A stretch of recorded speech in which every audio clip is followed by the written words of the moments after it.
Chapter 19 Siddharth की औकात। सिद्धार्थ जब प्रतीक को आयुष की बात मानकर छोड़ देता है और सारे दरवाजे के पास अंदर खड़े होकर ये देखने लगते हैं कि प्रतीक आखिर अपना वोट देता किसे है। सिद्धार्थ कहता है, अगर इसने आर्टिफिशियल बॉडी के सपोर्ट में अगर इसने वोट नहीं दिया तो इसे बाहर बताऊंगा कि कितने भी साल क्यों न गुजर जाएं, लेकिन सीनियर के बात को मानना चाहिए। प्रत्युष कहता है, आपको सात्विक याद है भाई? सिद्धार्थ कहता है, हाँ याद है, अच्छी तरह से याद है, उसे कैसे भूल सकता हूँ। उसने कहा था कि उसके जाने के बाद कोई ना कोई आएगा जो मुझे जान से मार देगा। मुझे तो अभी भी ऐसा लगता है कि वो इसी के बारे में बात कर रहा था। आयुष कहता है, एक बार वोट देने का इंतजार है, उसके बाद बाहर नहीं, यहीं किसी रूम में दबोचते हैं, अकेले में ही उसे औकात दिखाएंगे, बाहर तो खतरा मंडरा रहा है। सिद्धार्थ कहता है, बात ऐसी है कि खौफ पैदा करना है, इसके लिए बाहर ही जाना बिल्कुल सही है। प्रत्युष कहता है, बाहर पुलिस का पहरा है, वे लोग हमें रोकेंगे जरूर। माना कि आपके पास आपके मामा का सपोर्ट है, लेकिन सिद्धार्थ कहता है, मैं समझता हूँ, तू सही कह रहा है। उसे अंदर के ही किसी कमरे में घेर कर उसकी औकात दिखाते हैं। ये कहते हुए सिद्धार्थ अपने साथ खड़े हुए एक लड़के से कहता है, तू एक काम कर, यहाँ पर मौजूद कोई खाली कमरा देख जहाँ का सीसीटीवी कैमरा काम न करता हो। हमारे सपोर्ट में अगर वोट नहीं दिया तो इसे अभी ही वहीं ले चलेंगे। हाँ भाई कहते हुए वह लड़का वहां से चला जाता है। सिद्धार्थ उसके बाद प्रतीक की तरफ देखने लगता है जो सामने वोट देने के लिए खड़ा था। प्रतीक कहता है, मेरा वोट आर्टिफिशियल बॉडी के खिलाफ है। ये कहते हुए प्रतीक जाकर वहां अपने दोस्तों से मिल जाता है जो सेलिब्रेट करने लगे थे। सिद्धार्थ गुस्से से लाल हो गया था, लेकिन वो इतने लोगों के सामने कुछ भी नहीं कर सकता था। वो बस प्रतीक के अलग होने का इंतजार करने लगता था। ऋषि कहता है, यह क्या यार, तूने सिद्धार्थ के खिलाफ वोट किया है, ऐसा नहीं करना चाहिए था। प्रतीक कहता है, जानबूझकर किया है ताकि वह मुझसे उलझे। अब डर डर के जीना बहुत हो गया। ऋषि कहता है, क्या बात कर रहे हो, उसके मामा तुम्हें उल्टा लटकाकर तुम्हारे पीछे डंडा डाल देंगे। प्रतीक कहता है, 2 महीने के बाद इलेक्शन है, इसका मतलब है कि अगर कुछ भी होता है तो इसके मामा की सीट चली जाएगी। अब इलेक्शन होने तक सिद्धार्थ के कारनामे पर उसका मामा पर्दा नहीं डालेगा। ऋषि कहता है, क्या बात है, साले को हम सब खोपचे में ले ले क्या? प्रतीक कहता है, उसका मामा ओपनली कुछ नहीं कर सकता है, लेकिन अंदर से तो बहुत कुछ कर सकता है। ऋषि कहता है, सॉरी यार, वैसे सिद्धार्थ तुझे देख रहा है भूखे शेर की तरह, अब तू क्या करेगा? प्रतीक कहता है, चिंता मत कर, वो सब मैं देख लूंगा। तभी एक प्रोफेसर माइक पकड़ते हुए कहते हैं, आज के हुए वोटिंग के रिजल्ट के आधार पर आर्टिफिशियल बॉडी वाला प्लान हटाया जाता है। आगे के सारे सर्जरी प्रैक्टिस असली डेड बॉडी पर ही होगी। इसके बाद तो जीतने वाले लोग पूरी तरह से खुशी से झूमने लगे थे। ऋषि उसी वक्त आशुतोष के पास जाते हुए कहता है, देखा अबे साले, 1-2 से ही तो तू हार गया, क्या बोलकर गया था कि भाड़ में जाएं? अब बोल। आशुतोष हंसते हुए कहता है, अरे ऋषि, तेरे जैसे लोग तो कभी डिग्री भी पूरा नहीं कर पाते हैं, मुझे ज्ञान दे रहा है। ये कहकर आशुतोष वहां से चला जाता है। ऋषि गुस्सा होते हुए कहता है, साला इसकी अकड़ निकाल दूंगा मैं। संकेत उसे रोकते हुए कहता है, जाने दो उसे, हमें उससे नहीं उलझना चाहिए, वह प्रोफेसर्स का फेवरेट है, हमारे खिलाफ भड़का दिया तो गड़बड़ हो जाएगी। प्रतीक जैसे ही बाहर निकलता है तो आयुष कहता है, चुपचाप मेरे पीछे आओ वरना सही नहीं होगा तेरे लिए। प्रतीक बिना किसी डर के उसे फॉलो करने लगता है। थोड़ी ही देर में वे लोग एक ऐसे कमरे में पहुंचते हैं जिसे प्रतीक ने 1 साल तक यहाँ रहने के बावजूद नहीं देखा था। उस पूरे जगह में कहीं भी सीसीटीवी कैमरा नहीं था और जो था वह नीचे के तरफ लटक रहा था। प्रतीक ये सोचकर मन ही मन कहता है, आज इसे बताऊंगा मैं कि औकात क्या होता है। प्रतीक जब उस कमरे में घुसता है तब पहले से ही वहां 5 लोग मौजूद थे। वे 5 लोग जिसे प्रतीक उसी दिन मार देना चाहता था, लेकिन उनकी किस्मत सही नहीं थी और वे लोग बच गए थे। प्रतीक उनके कहे मुताबिक सामने खड़ा हो जाता है। सिद्धार्थ बिना किसी इमोशन के कहता है, जब मैंने तुझे कहा था कि मेरे खिलाफ वोट नहीं करना है तो फिर तूने क्यों किया?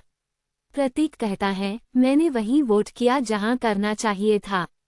मैंने सही काम किया है। आयुष कहता है, तूने सीनियर की बात नहीं मानी है और कहता है कि तूने सही काम किया है। सिद्धार्थ उठकर प्रतीक के पास आता है और कहता है, हाँ तू कह रहा था कि मेरे 206 के 206 हड्डियां तोड़ देगा। अगर इतना ही दम है तो हाथ लगा कर दिखा मुझे। प्रतीक सिद्धार्थ के हाथ को पकड़ता है और उसे घुमाता है और खट से तोड़ देता है।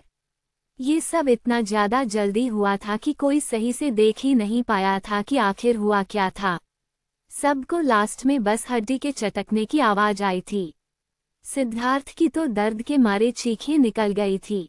वह चिल्लाते हुए कहता है, साले ने मेरी हाथ तोड़ दी हैं। तुम लोग इसके हाथ और पैर दोनों तोड़ दो। प्रतीक के ऊपर 2 लोग हमला करते जिनके दोनों हाथों को प्रतीक पकड़ लेता है और उसे कंधे से उखाड़ देता है। उसके बाद प्रतीक खुद एक का हाथ पकड़ता है और उसे कोहनी से घुमाकर तोड़ देता है। अब बस बचे थे आयुष और प्रत्यूष। प्रत्यूष वहां टूटा पड़ा हुआ एक पाइप उठाते हुए प्रतीक की तरफ बढ़ने लगता है। प्रतीक उसके हमले को डॉज करता है और अपनी 2 उंगली बाहर निकालकर उसके सीने के पास मारता है, जिससे प्रत्यूष के सीने में तेज दर्द उठने लगता है और वह नीचे अपना सीना पकड़कर कराहने लगता है।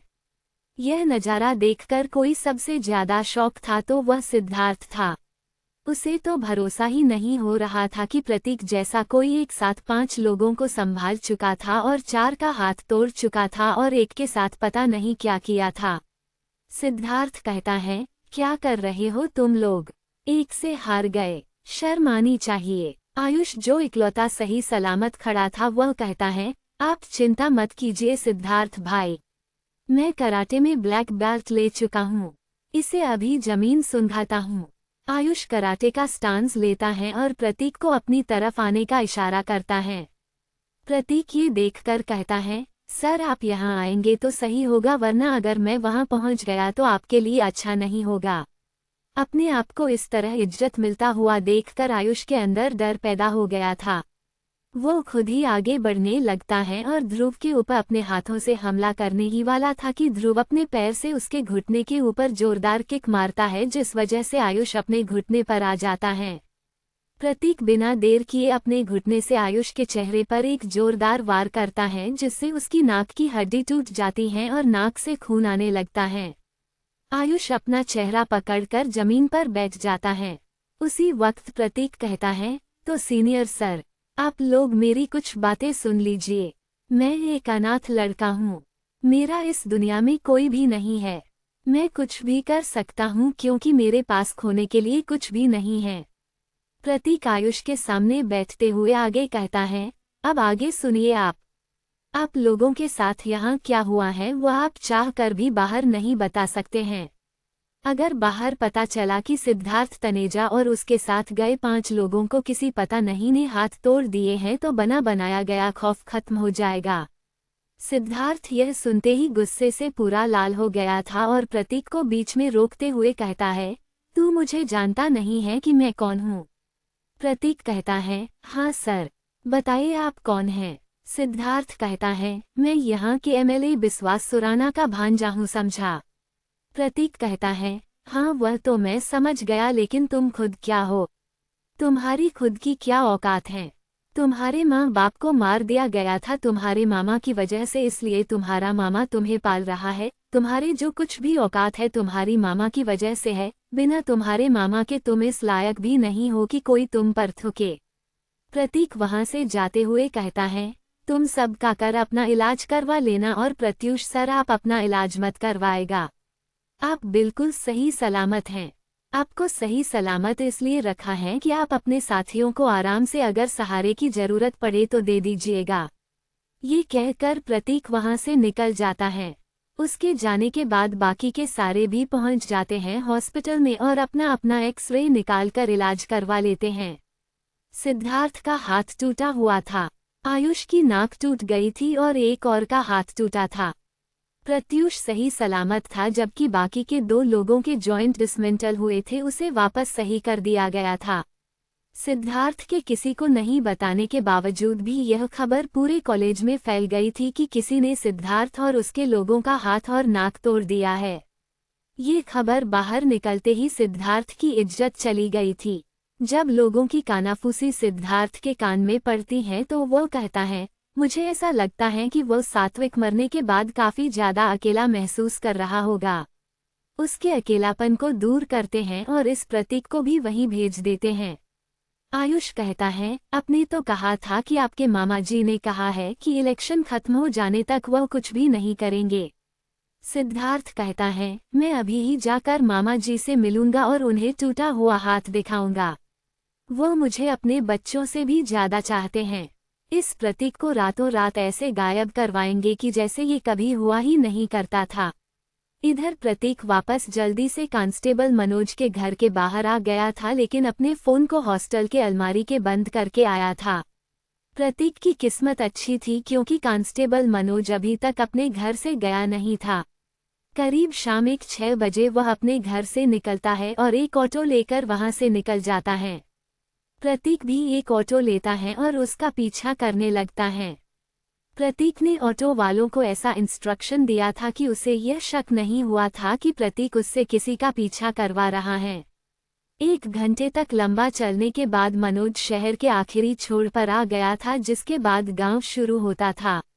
वहीं पर इकलौता आलीशान बंगला था जिसके अंदर मनोज गया था। प्रतीक उसके काफी पीछे एक मोड़ ले पास ऑटो रुकवाता है और उतर जाता है। प्रतीक अब बस अंधेरे होने का इंतजार करने लगा था जब वो मनोज के बंगले में उसे मारने के लिए घुसने वाला था। To be continued.